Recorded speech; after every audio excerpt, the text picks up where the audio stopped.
यूं तो दुनिया में हर व्यक्ति अपने और अपने परिवार के भरण पोषण के लिए दौड़ता रहता है, लेकिन कुछ लोग ऐसे भी हैं जो दुनिया को ही अपना परिवार मान लेते हैं। जीवन के अपने दायित्वों का निर्वहन करने के साथ साथ वो समाज के दीन दुखियों के लिए भी अपना समय और धन खर्च करते हैं। आज हम ऐसे ही एक दंपति से मिलते हैं। उपनिषद के इस सिद्धांत को उन्होंने जीवन में अपना लिया है। कर्म करता चल सदा, सोच मत तू फल सदा, 100 बरस के यज्ञ में बन के हमेशा जल सदा। उनकी पहचान और प्रतिष्ठा उनकी धन संपत्ति से नहीं है, बल्कि उन दुखी लोगों के आशीर्वादों से है जिन्हें उन दोनों का असीम प्रेम और सेवा का प्रसाद मिला। न जाने कितने ही लोगों के जीवन में इन्होंने एक महत्वपूर्ण योगदान दिया। उनकी जीवन यात्रा चुपचाप अपने सेवा कार्यों को अपने दिनचर्या के रूप में जीने की रही है और निरंतर आगे बढ़ रही है। कहीं कोई सामाजिक प्रशंसा बटोरने की लालसा नहीं, नहीं कोई सरकारी पुरस्कार पाने की आकांक्षा। जो किया उसे अपना स्वनिर्धारित कर्तव्य मानकर किया। आइए आज हम उनकी कहानी से थोड़ा परिचित होते हैं, जिनकी जन्मभूमि हरियाणा का सै गांव था और जिनकी कर्मभूमि झारखंड की राजधानी रांची है। हमारी कहानी के नायक और नायिका श्री शत्रुघ्न लाल गुप्ता और उनकी सहधर्मिणी श्रीमती सुशीला देवी।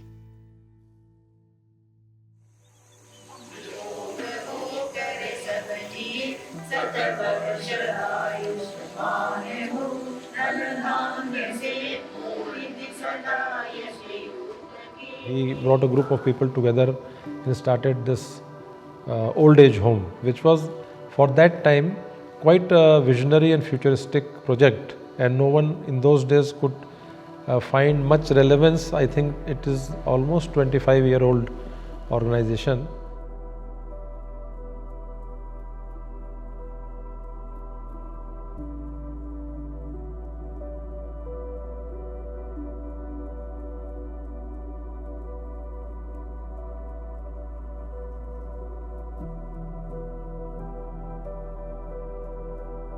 गुप्ता जी हमेशा ही आपके जीवन में और सामाजिक काम से जुटा रहा। इनको ध्येय थो एक शुरू से कि वृद्ध आश्रम ये कहीं को रांची में हुआ है, जिसका में उनकी देखभाल बूढ़ा आदमियों की बहुत अच्छी तरह से हुआ है। तो शुरुआत में तो ये एक कोई घर में की हुई तरीके से चलावा था।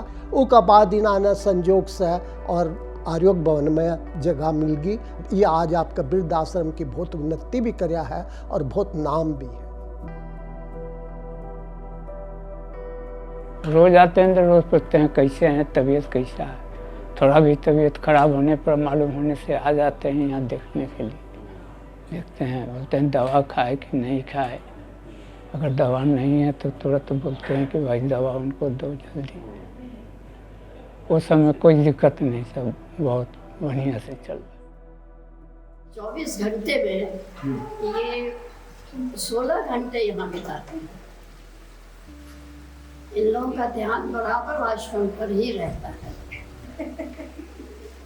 घर भी जाते हैं तो ये लोग निश्चिंत नहीं रहते हैं, दोनों बारी बारी से। सजनता और विनम्रता और मधुर भाषिता यदि किसी को सीखना है तो गुप्ता जी से सीखे। पूरे पेपर में लिखा है, जो छपा है, कि गुप्ता जी झारखंड के मदर टेरेसा हैं। इतनी बड़ी उपाधि राष्ट्रपति भी नहीं दे सकता है। सचमुच तो मेरे पास बहुत अच्छा घर है, 2 फ्लैट यहाँ है जी। एक ये वो स्टैंड में भी हमारा फ्लैट है। मेरा देखा हुआ है इनका घर, अच्छा, बहुत अच्छा घर है। लेकिन हम गुप्ता जी से और आश्रम से कुछ लगाव हो गया।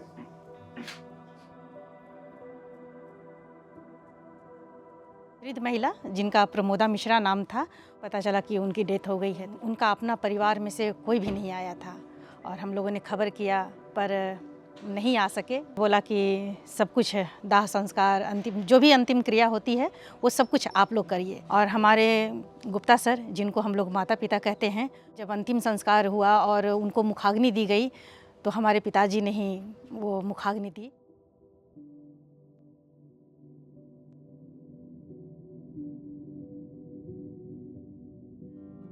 ये आश्रम के लोगों के द्वारा, पिताजी के द्वारा एक रोटी दुकान चलाई जाती है, सस्ती रोटी दुकान, जो हम लोग रिम्स में उसे चलाते हैं। 10 रुपए में एक खिचड़ी देते हैं वो पेशेंट के लिए, रोगियों के लिए, और 10 रुपए में 6 रोटी और सब्जी हम लोग देते हैं, वो पेशेंट के लिए देते हैं हम लोग। इसे बहुत दिनों से पिताजी चलाते आ रहे हैं। यहाँ नहीं, मैं प्रत्येक 15 दिन, सप्ताह, महीना में आता हूँ। अच्छा। खाना मैं नहीं खाता। अच्छा। इसलिए क्योंकि यहाँ का खाना जो है बहुत अच्छा क्वालिटी का। अच्छा। सस्ता के लिए, हाँ, अच्छा क्वालिटी का, इसलिए। वाह। 2000 से प्लस ही रोटी हम लोग। 2000 से ऊपर। वाह। और शाम में कब तक आपका काम खत्म होता है? 7:30 8 बजे तक दुकान चालू रहता है। कभी 8:15 में ऐसे हम लोग दुकान पर आते हैं। रात यहाँ से हम लोग को मतलब हिसाब करते 9 बज जाता है। 9 बजे यहाँ से निकल जाते हैं।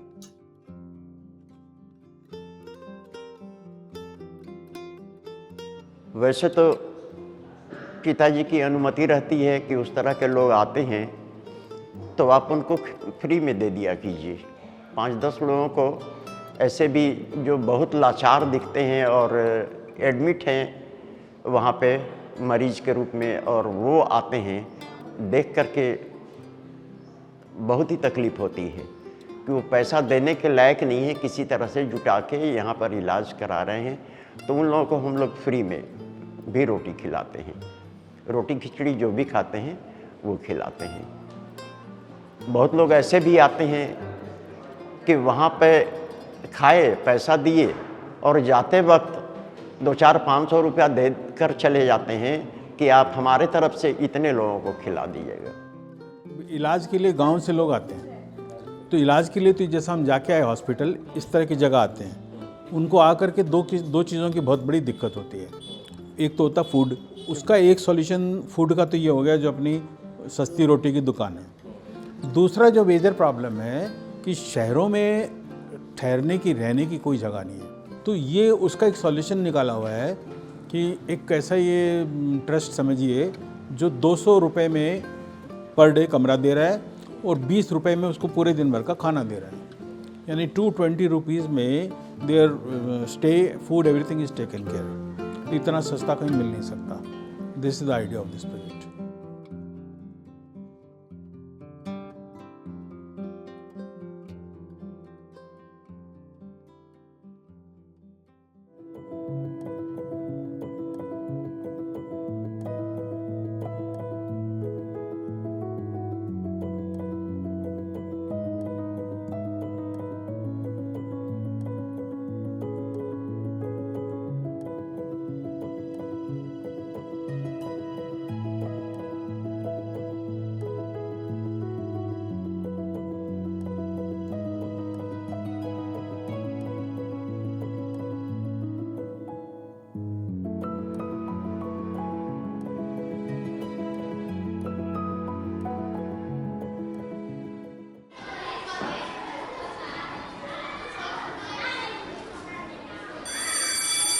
उन्होंने जो स्कूल बनाने में, स्थापित करने में जो अपना समय दिया है, वो और उनकी वाइफ, हमारी भाभी जी सुशीला जी, दोनों जन ने जो समय दिया और इतने रिस्क लेके समय दिया, वो अद्वितीय है। वी कैनॉट इमेजिन कि ऐसा भी हो सकता है।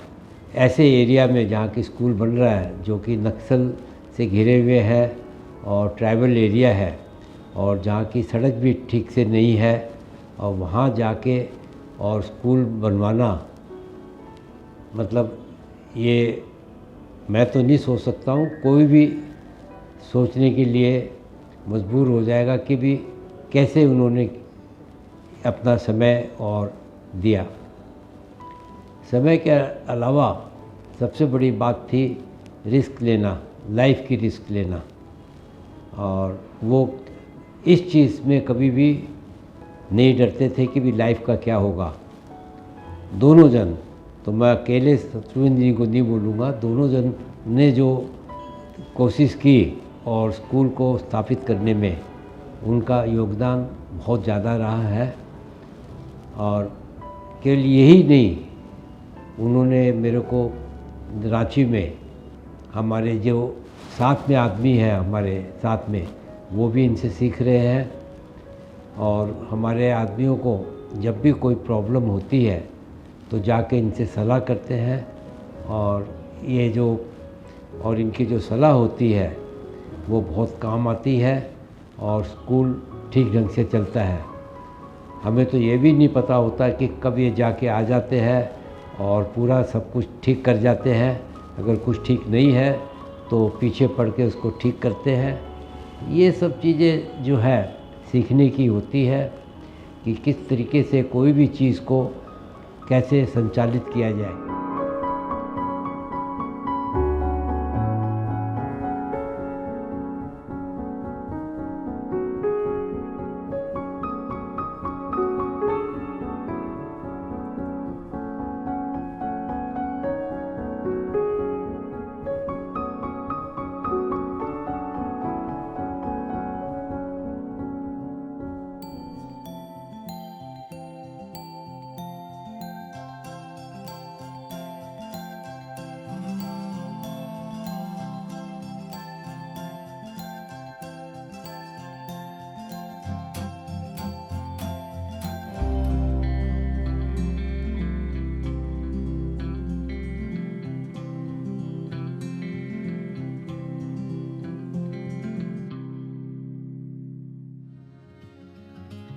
वो टाइम गौशाला में बहुत तरह की दिक्कत थी, काफ़ी लेबर प्रॉब्लम थी।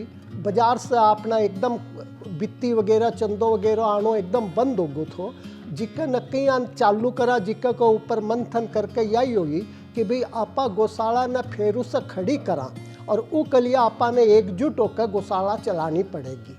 तो वो वक्त में मैं लोग 5-6 ट्रस्टियाँ से मिलकर जो पुराना अपना गौशाला का कार्यकर्ता था या गौशाला के लिए जो अनुदान दिया था, उन लोगों से एक परमिशन लेकर और एक ट्रस्ट को निर्माण कराया, जिसका में अपने 4 आदमी पल्ली का था और बाकी 11 आदमी आपा नया ट्रस्ट बनाया। उमा भाई जी को नाम भी थो, मेरो भी थो, यहाँ करके मैं लोग 15 आदमी की एक ट्रस्ट बनाया। और बाद ट्रस्ट को निर्माण आपा 1984 में करके फिर उन्हें रजिस्टर्ड भी करवाया। फिर आपा एक इलेक्शन करवाया, तो इलेक्शन में तो शुरुआत में कोई ज़रूरत को नहीं पड़ी। 15 ने नॉमिनेट कर लिया और 15 आदमियों ने चुन कर ही आपा अपने तरफ से और एक कमेटी को गठन करके और चला दिया। He was also well close to my late grandfather, and I think that meeting culminated into my father requesting him to take the responsibilities of Ranchi Goshala, which he agreed to. And then for a very long time he was the president of Ranchi Goshala, which is a very, very old, more than 118-year-old NGO in Ranchi taking care of infirm and old cows. And under his leadership, Ranchi Goshala transformed.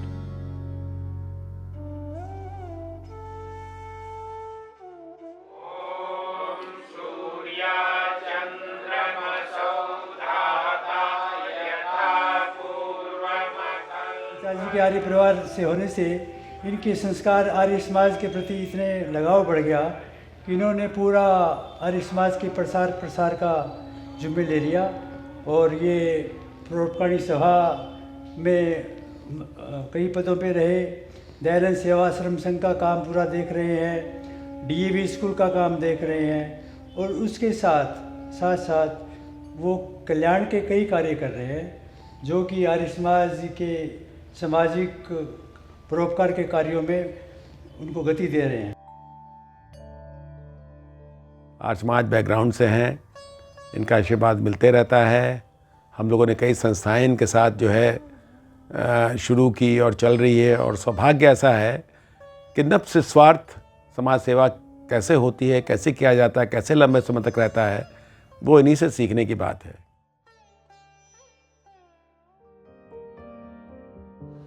remarkable thing is the compatibility and the synergy they both create together.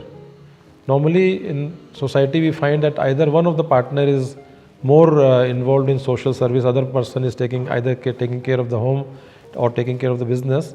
But this is a unique couple in my life who have equal passion, no more, no less than each other for the society, and they work so beautifully together. I have attended so many meetings with them and they speak in one voice. Rather, they are always trying to add more and more value to our society.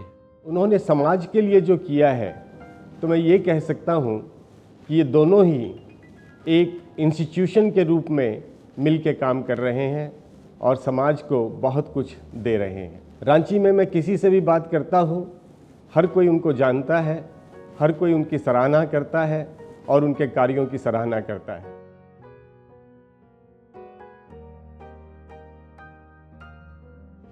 मैं तो हमेशा ये कहता हूँ भाई, अपना शास्त्रों में है 10% कमाई जो करो 10% दान करना चाहिए।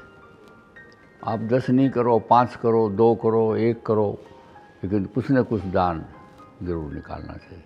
ये बहुत काम आएगा और लौट के पास दुगना आएगा। आपके पास जितना खर्च करोगे दुगना आएगा, लेकिन ये आशा करके मत करो दुगना आएगा। वो ईश्वर के ऊपर छोड़ दो, अपना कर्म करते रहो।